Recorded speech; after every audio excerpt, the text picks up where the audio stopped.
thank you very much for the introduction. It's thank you also for the opportunity to be talking to you about the things I am interested in.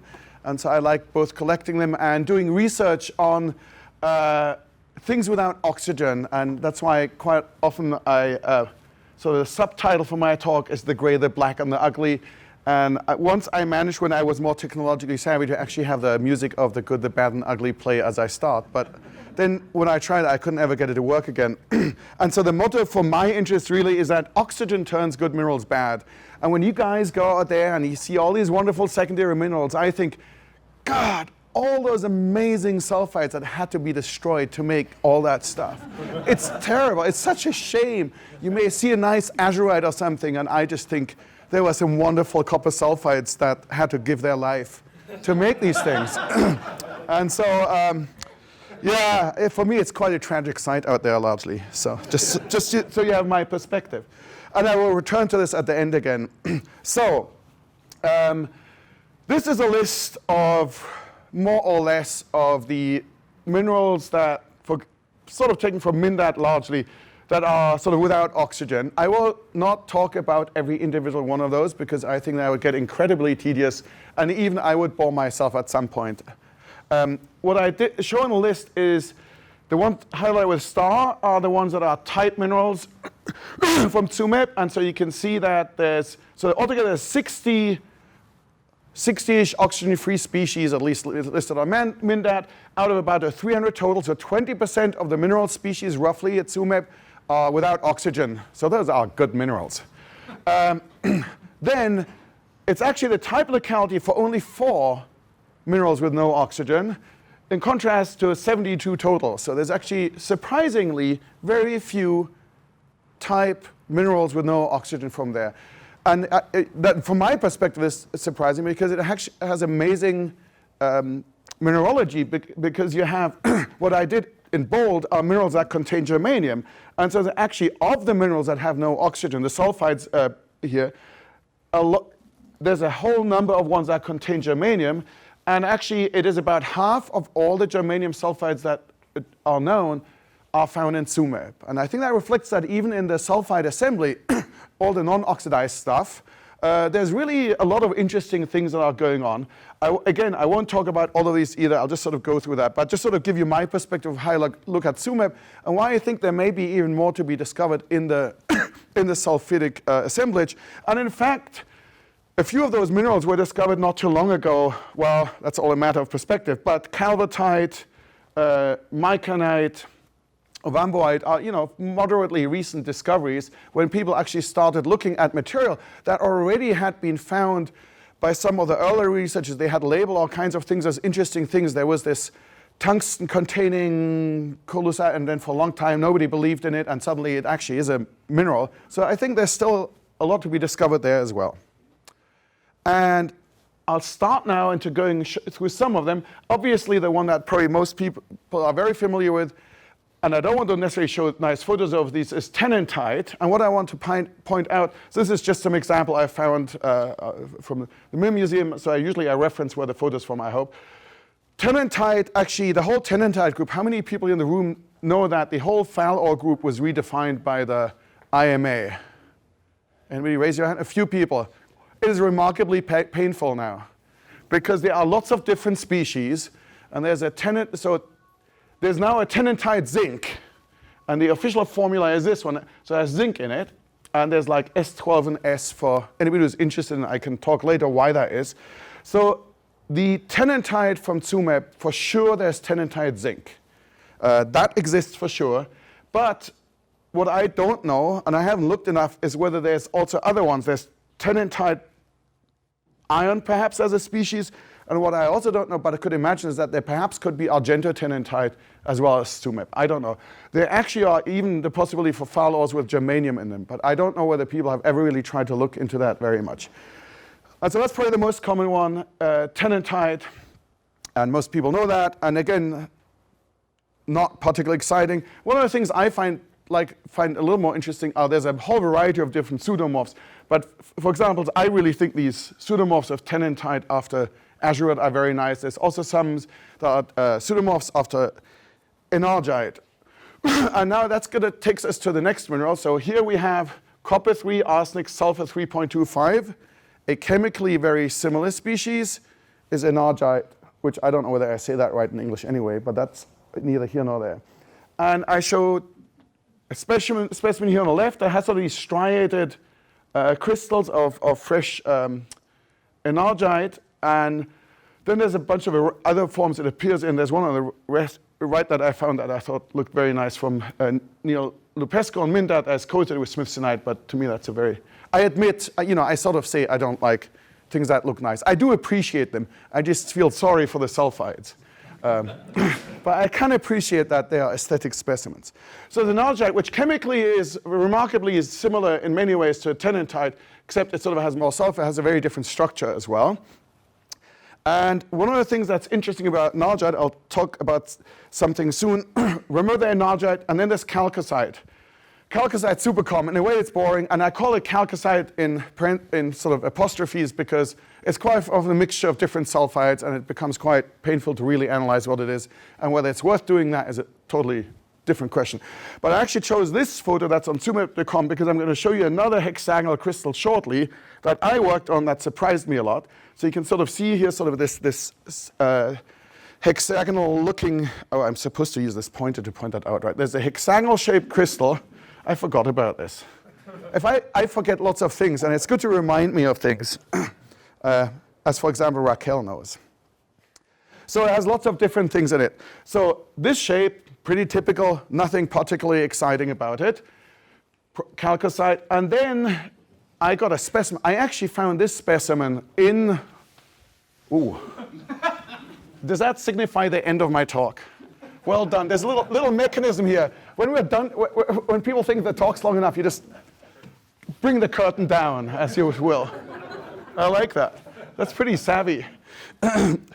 So I found this specimen. It's about 5 centimeters wide and has tenantite here, and you can't quite see, but here's one of those striated enargite crystals that I showed before.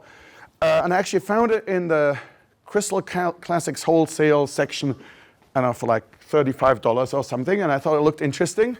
And then I looked in detail, and it's a little bit hard to see. Oh, I'm supposed to use this. My God. And then, so here, there are sort of hexagonal-like crystals sitting here, and back here you can see more of them sitting on the tenantite, surrounded by this sort of striated enargite. And because I'm slightly obsessive about my black minerals, I decided, my first thought was, oh, it's just some copper sulfide. And so then I analyzed it, and as I'm obsessive, I analyze everything. So I looked at this, and indeed, copper sulfide, but there was actually a lot of silver in it. And in addition, some arsenic, and I was confused until I realized, oh, that's pierceite. And in fact, what I found from the initial study is that there's so much copper in the mineral, just from EDS, that it looked, that I was pretty sure it was cupropierceite, right? Which is a much rarer mineral. And I don't even know whether pierceite had been described from Tsumeb before, but one of my points is perhaps people haven't looked enough at those little hexagonal-looking crystals, especially when they're small, because why on earth would anybody else do this? They're not really remarkable. What became scientifically more interesting is actually that this is the official IMA formula for cupropierceite, but in fact, in the specimen I found, there was more copper than silver, which, as you can see in this one, it's still more silver than copper. And I wrote Luca Bindi in Italy and said, oh, I have a specimen that I think has more copper than silver. And he wrote back and said, Frank, that's impossible. The copper can't go into this part. It's 2 layers, 1 layer, 2 layers. He said, copper can't go into this layer. And I was like, oh yeah, he's a smart guy, okay then. I wrote down my results again. I was like, yeah, but it sure looks like there's more copper, and it can't all be in here. So I very carefully and sort of did a full more analysis and then sort of wrote, yeah, I think it probably is more copper. And he was like, I don't know, that does look like it. And so we analyzed, and in fact, this cupropierceite from Tsumeb is by far the copper-richest pierceite ever measured, and actually suggests that there could be if you make this silver position copper dominant, it would be a new mineral. And it suggests it's right at the borderline of that. And actually, there could be a cupropierceite, I don't know what you would call that, or cupro squared pierceite, or I don't know, cupropierceite copper would be probably I don't quite know. Something along those lines. Could exist at Tsumeb if people looked more at the little crystals that are ugly and black. And yes? How much copper in weight percent? I don't know about weight percent because I think in atom percent, but we were where this position, this one was about, this position was just over 50% silver. Because I think I don't think weight percent, I think in the crystal positions. So it was close, but it didn't quite make it.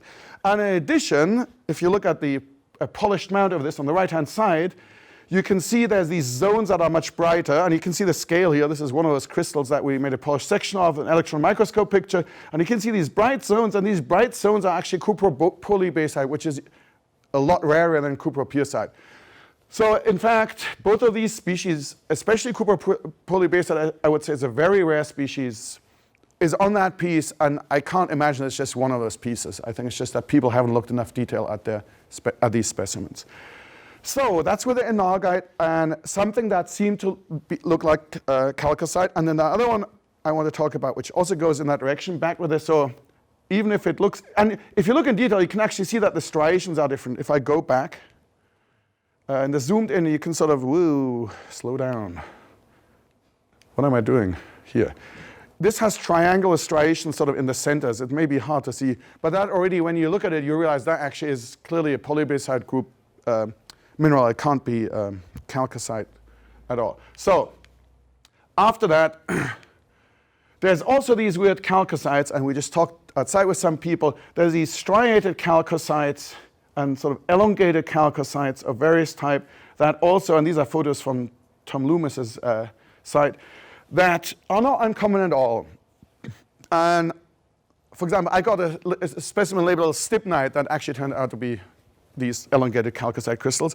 But in addition, you can also have, as a second really rare mineral, it's actually the mineral I'm among most excited about that I think is interesting, and I'll get back to it. There's furotobiyite. And historically, the furotobiyite was found in a mine in Japan in like microscopic amount in matrix. And the reason that is important is that actually the structure of this mineral has not been determined yet. It's an accepted mineral, but actually nobody has solved the crystal structure of this mineral. And initially, there were some samples labeled stromarite a long time ago, and like elongated crystals, and then it was discovered that these actually are furotobiyite. And on the left-hand side is a specimen that I believe, this one over here, I think is from Bill Pinch's collection. On the right-hand side is a very nice specimen from Bruce Cancross's collection from Mindad. And you can see up here these needles that you see on this material. Again, I will say the specimen as such is not particularly attractive, but I find those needles super exciting. I would swap this against a nice azurite or some other thing any day, there's no question.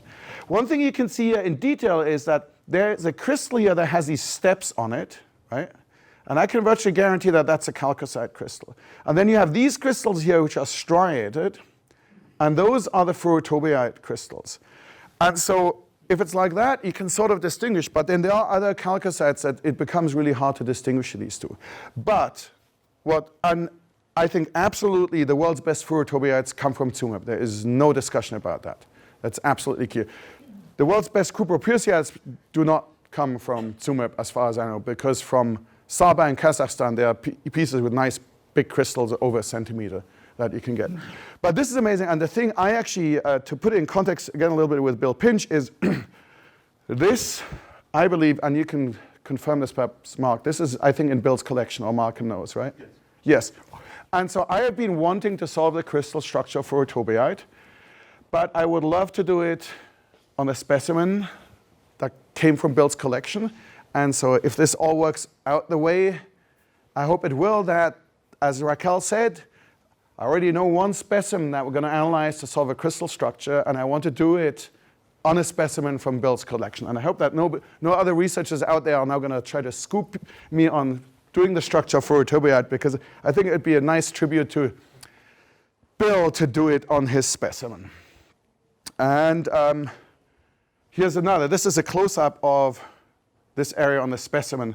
And so the width is about 1.9 centimeters. So this is a really rich area full of these furotobiyite crystals. This is really an amazing thing from Tsumeb in my eyes.